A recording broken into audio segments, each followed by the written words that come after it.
Okay, welcome to this explainer. Today, we are diving into the incredibly heartwarming, totally behind-the-scenes story of how one author's completely private writing exercise, literally meant for an audience of one, became an absolute cultural sensation. We're talking about a book that's been capturing hearts all over the country. But honestly, the story of how it actually came to exist is just as fascinating, if not more so, than the fiction within its pages. So let's map out the amazing journey of Allen Levi and his beloved novel, Theo of Golden.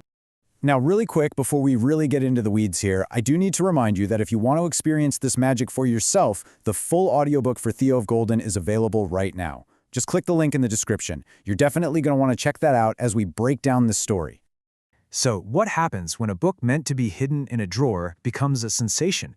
Well, let's start with the crazy fact that Allen Levi actually never intended for you or me or anyone else to read this thing. He literally wrote it just as a personal stamina test. He just wanted to see if his creative muscles could actually push through and finish a long piece of fiction. His grand plan was to maybe print 1 or 2 copies at Kinko's and just shove the manuscript in a drawer forever. But during an annual weekend retreat with 5 of his closest buddies, they started asking about it. They convinced him to share this messy draft, and they emphatically told him, "You absolutely have to bring this into the world." It was really just the favor of God and the kindness of his friends that pulled this masterpiece out from under his bed. Looking at his timeline, from a 1980 law practice to traveling musician, caregiver, local judge, and finally a 2020 author, it's just wild. What's so interesting here is how Levi's kind of, helter-skelter career path perfectly equipped him to tell stories and move hearts. He actually became an English major in college strictly to avoid taking math classes.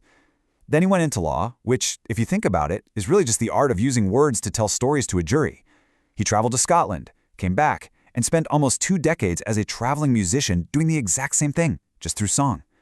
He even stepped away from it all to care for his sick brother, and eventually got practically strong-armed by the local sheriff into becoming a rural judge, which gave him this whole new lens on his community. Step by step, this incredibly diverse, totally unpredictable background was secretly forging a master storyteller. So where did the actual idea for the book come from? 5. The spark for this specific story ignited just before COVID, all because of the number 5. Levi was hanging out at a local coffee shop he loved called The Chalice, and on the walls there, a friend of his had painted these various portraits. He ordered his coffee, stared at the paintings, and had this brilliant, kind of curious thought. He bought 5 of these unnamed portraits, took them home, propped them up against the floorboards of his house, and just sat there, staring into their faces, imagining their lives. He had no idea who any of these people actually were, but in his mind, their stories just started to bloom.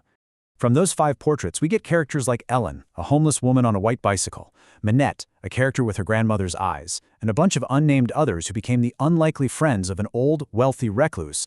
He built his entire story around these faces, creating this incredibly vibrant cast of everyday, wonderfully flawed people.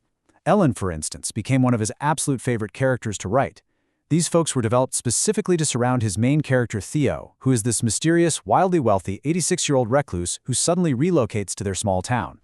365. That number is absolutely crucial here, because while the portraits provided the faces, the real soul of Theo came from an incredibly personal place: Levi's brother, Gary.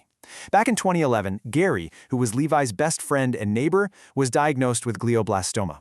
Levi completely dropped all his work just to care for him. Gary lived for exactly 365 days after that diagnosis. And Levi? He describes that brutally difficult, bittersweet year as the absolute best, richest year of his entire life. So, while Theo is a billionaire in the fictional story, his radical generosity, his enormous heart, and the way he uses his resources, that was all completely 100% modeled after Gary. Now, as Tolkien once pointed out, it's very hard to write about good characters. It's very easy to write evil characters. And that brings us to Allen Levi's approach: writing a believable, aspirational good man without being saccharine. This was a massive literary challenge. Levi wanted to write about a genuinely holy, good guy, but he knew he absolutely had to avoid making the story pure, unbelievable sugar. He constantly audited his own writing. He'd ask himself, okay, would a real person actually act like this? And if the scene ever tipped into pure, cheesy nostalgia, he would just scrap it and start over completely. He wanted Theo to be deeply aspirational, sure, but entirely credible. So how do you make a good character believable?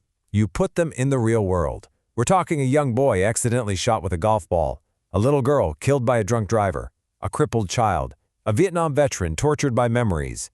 To make Theo's goodness feel real, Levi strategically dropped him into a world saturated with authentic tragedy, mortality, and profound grief.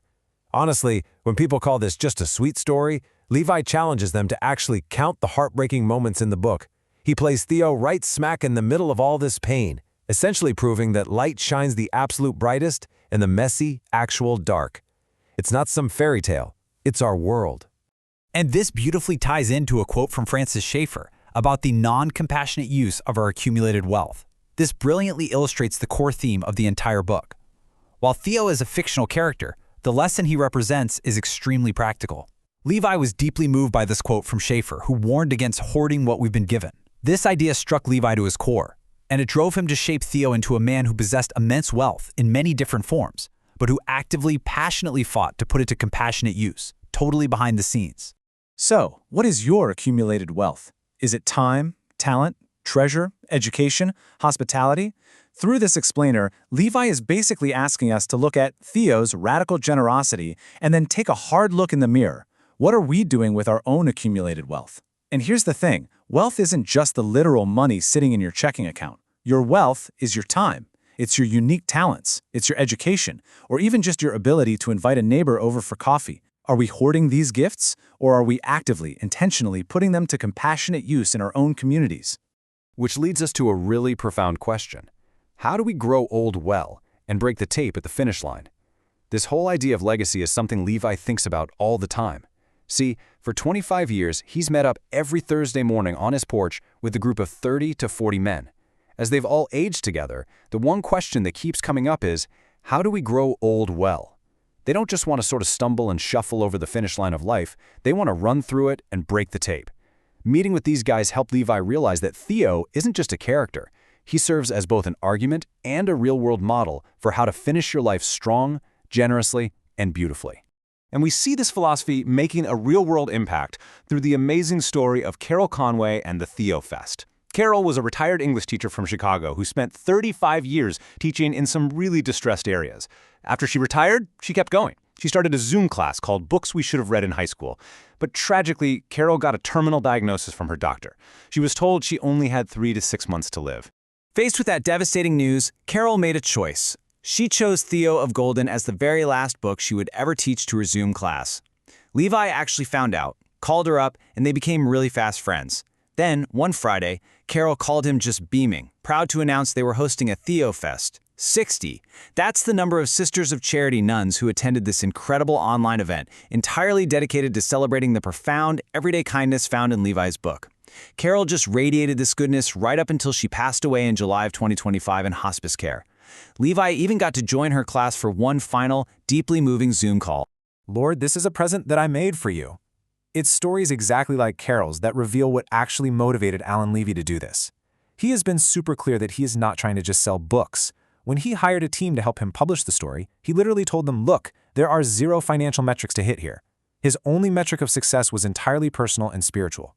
He just wanted to be able to stand before his creator at the very end of his life, hold up this manuscript and say, Lord, this is a present that I made for you. He just wanted to inject something truly good and beautiful into a really difficult world. So how will you use your accumulated wealth to leave a legacy of compassion? As we wrap up this explainer today, I really want to leave you with this provocative thought directly inspired by Levi's accidental masterpiece. Look closely at the time, the talents, and the resources that are in your hands today. Just take stock of it.